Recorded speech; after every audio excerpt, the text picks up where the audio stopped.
All right, let's get right into it. Welcome to our executive explainer of a seriously massive 88-page research report called It Xenophobia by Reconnected Group Africa. Look, if you operate a business, lead an organization, or shape policy anywhere in Southern Africa, you absolutely need to hear this. Today, we're unpacking the top-level insights of this executive briefing. And just a heads up, the full expansive report is available for purchase right now directly from Reconnected Group Africa.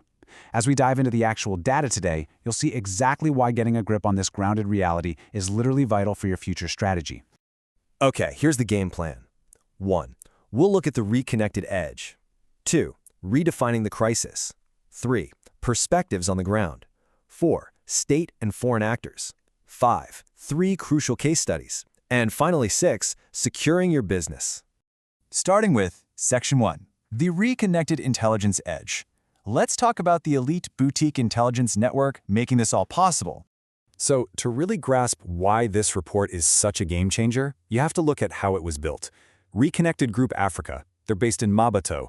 They don't just rely on sterile boardroom data. Led by founder Moya, who actually brings an award-winning documentary director's eye to the field, they do something totally different. They combine hardcore digital forensics with genuine boots-on-the-ground human extraction. They're tracking complex disinformation online while at the exact same time pulling authentic human truths right out of local communities. It's a grounded, nuanced reality that traditional research firms just totally miss. Moving to Section 2, redefining South Africa's crisis. This is where the report completely dismantles the surface-level narrative we are so used to seeing in the global media. Now, the mainstream narrative constantly frames South African social tensions simply as xenophobia, an irrational fear or hatred of foreigners. But the report flips this entirely. It argues that this specific political term is actually being weaponized to silence legitimate grassroots grievances. The reality on the ground? The report states it's fundamentally a manifestation of deep-seated tribalism. In a country struggling with severe governance failures, they argue this isn't just blind hatred. Instead, it's about communities trying to assert national sovereignty and demanding the government protect its borders. Understanding this specific distinction, it changes the whole playbook on how you operate in this market. That brings us to Section 3, Perspectives on the Ground. Let's take a look at the actual lived reality fueling these tensions. What's genuinely fascinating about this research is its total impartiality. It doesn't pick sides, it strictly documents the raw socioeconomic divide. On one side, you have South Africans facing severe economic displacement, who are absolutely desperate for the government to step up and enforce the law amid catastrophic border control failures.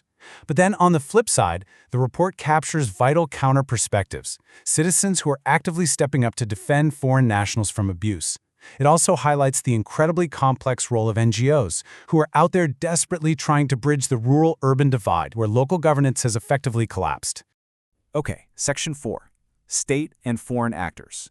Because as it turns out, this is not just a local community issue. There are massive macro forces at play.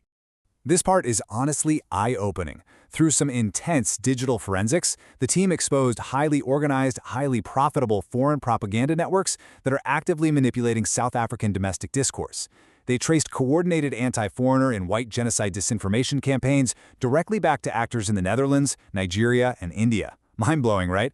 And while this foreign propaganda shapes the public narrative, the report is also tracking real-time government responses on the ground. Things like aggressive blitz inspections in the transport sector by the Department of Employment and Labor. Plus, it maps out all the evolving legislative changes you need to be prepped for leading up to June 2026. Section 5, 3 crucial case studies. Let's slow down for a second and look at 3 vivid, real-world examples the team documented. Case study number 1 drops us right into the middle of municipal chaos. Looking at the situation around Tshwane Mayor Dr. Moya, the report cuts straight through the political noise to expose the stark, on-the-ground living conditions of migrants.